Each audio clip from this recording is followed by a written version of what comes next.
The Federal Reserve has increased interest rates 11 times since March of last year. Now they're hitting pause on another hike. Having the same interest rate is a good news.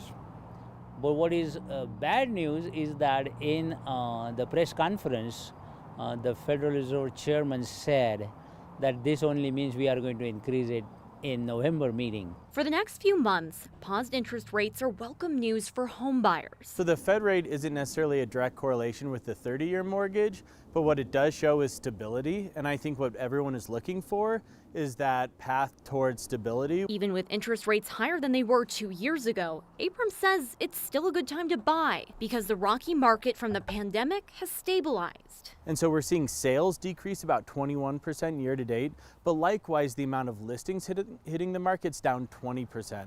So that balance in supply and demand is keeping prices relatively stable. Kishore Kulkarni, an economic professor at MSU Denver, says the hikes, while painful for consumers, are helping curb inflation. It did slow down the economy. We moved from 3% to 7.5%, which is more than the double in less than a year. And Kulkarni says the Fed has signaled more hikes are coming as they try to bring inflation down to 2%.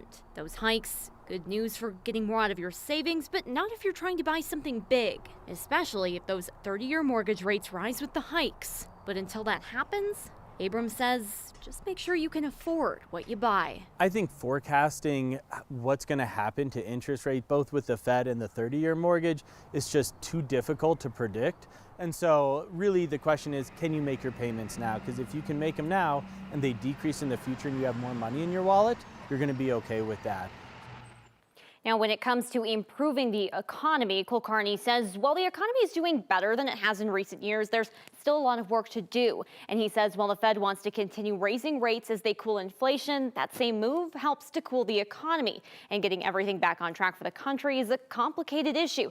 And he says it's one that will take time. So Rachel, as the economy is doing better here, how does that necessarily impact what's going on overseas?